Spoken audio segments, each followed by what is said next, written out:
here's an exercise from Noah's 20 killer stride piano exercises. So what he does is a series of descending 2/5s. He goes C minor, F7, and they actually go up in half steps, which is really cool. D flat minor, G flat 7, D, G7, E flat, A flat. So the next step, which Noah really illustrated in a really sophisticated way, is applying this stuff over progressions. So what Noah has is one of his first exercises in the book is this. And we'll play it first and we'll talk about it and look at it in a moment.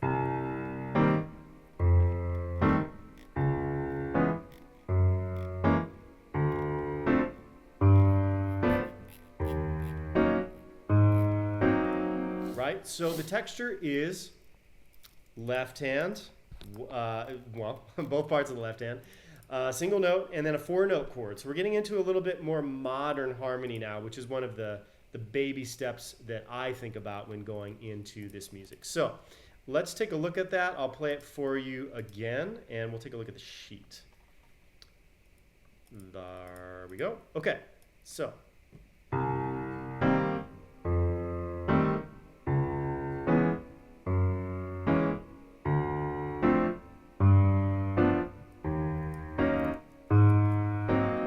Okay, so we have a single note and then a 4-note chord on each. The voice leading is impeccable. As you can see, there's very, very simple and clean resolutions.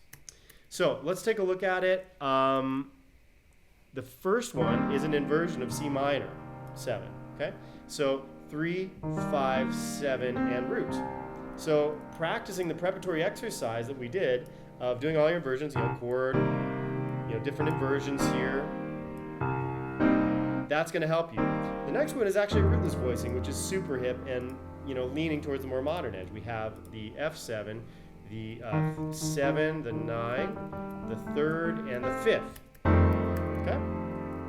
So those two textures are a little bit more modern, and we're putting an extension in there too, actually, on the, so you can see it's a 9, the G in this case.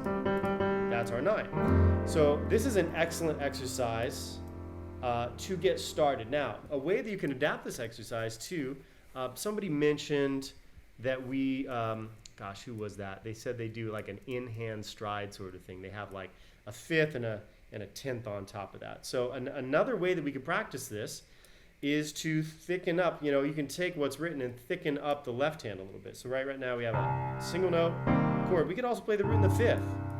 This might sound a little bit more full.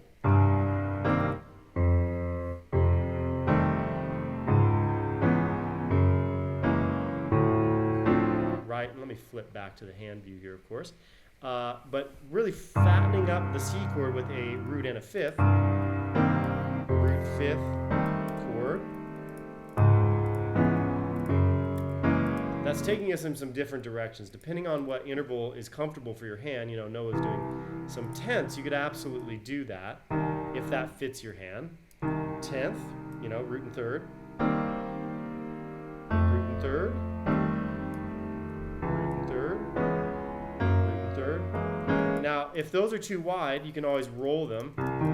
Right? Ba-ding, chord, ba-ding, chord, right? You could think about it like an 8th note or a 16th note right before, and this lands on beat 1.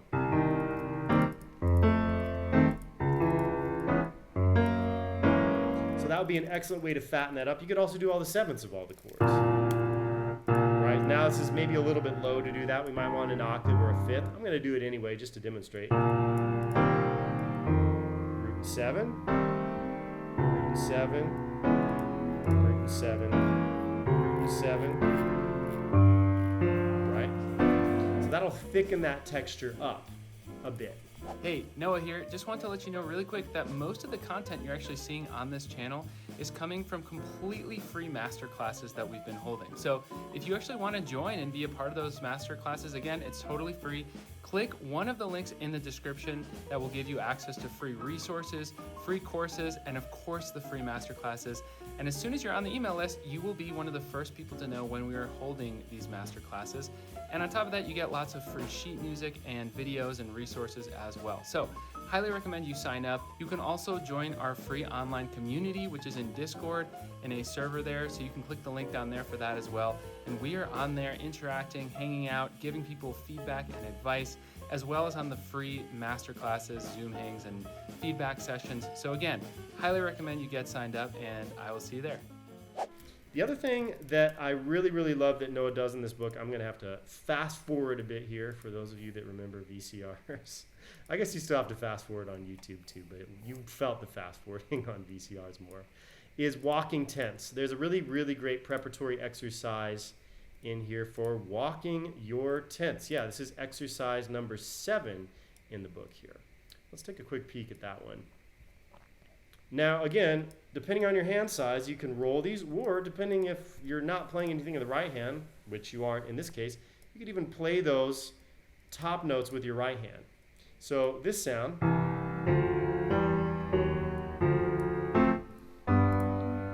walking tense, chord, now we're playing more stride, so on and so forth. So those walking tense are also ways that you could learn to play all your scales. Now, of course, C major is pretty friendly to, a medium-sized hand like mine. You could learn all your scales in tense. Now, after a while, that might get fatiguing, so maybe roll them.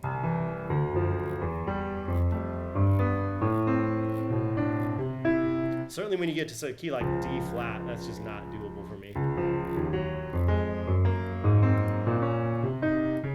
But a lot of the greats, even Art Tatum, who was mentioned earlier, rolled his tense a lot, to the point where they're so quick. I mean, Errol Garner had tiny hands. He had to sit on a phone book to reach the keys, from what I understand. He was like 5'1" or 2.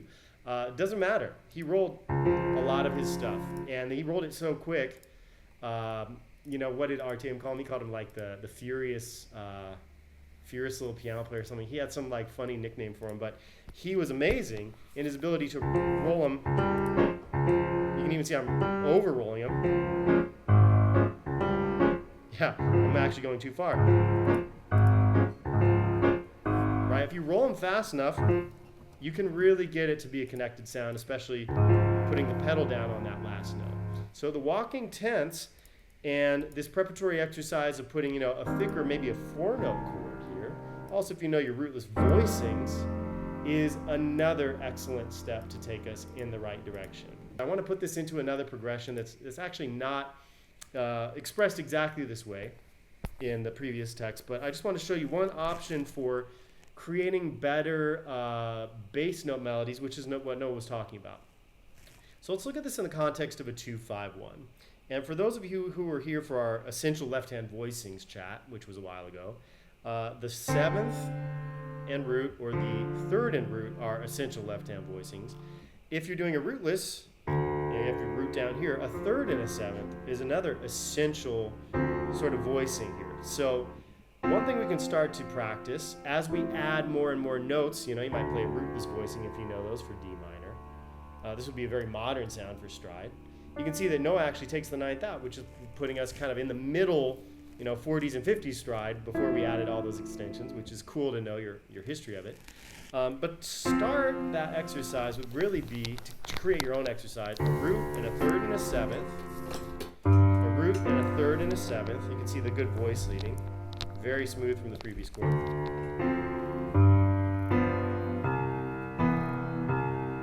Now we talked about ways to make interesting melodies. And let's say we had a longer 2-5-1 that was twice as long. Well, we need to go.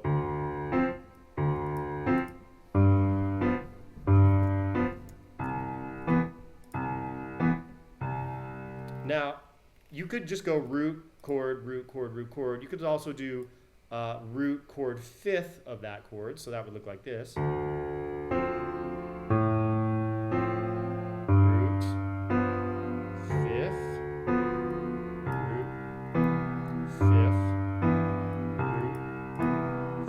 Now, that's nice. You could also do other chord tones. You could do all the thirds. Root, 3rd, root, 3rd,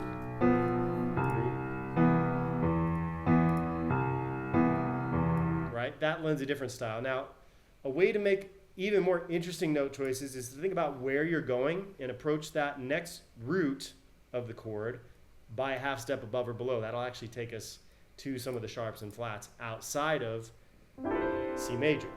So let's say my next root is this after D, right? We're gonna go D, doing a 2-5-1 in C major. Those are my roots. Root. I want to approach this by a half step above or below. Let's maybe do a half step above. Oh, that'll be cool. Okay, so let's try that. Root, half step above, half step above C. So we'll listen to that.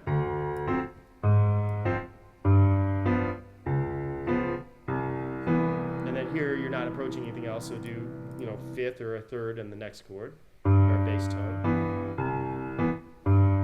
Okay. We could also do the half step below, which is really cool. Now, some of those, you might not like the way that those interact with the, you know, chord you're putting on top. So again, use your ear. Below, so on and so forth. So those approach tones can also lend some more interesting melodic content. So our melody becomes, wow. That's a really, really interesting way. Of course, you can fatten up the intervals at any time. That's always something we have available to us. We do all root and 7. We're going to do all root and 7 and then chords. Now that might be too low. Use your ears, of course. The other thing that we could do is we could use a whole shell voicing to approach, right? We did just a single bass note to approach. Now let's do shell voicing. Approach. We're going to our root 7 for G. Approach, you know, or you could do, you know, half step above, right? Shell voice. Now, of course, that's a little too low. But you could not just approach the bass note, but the whole interval of the 7th shell voice.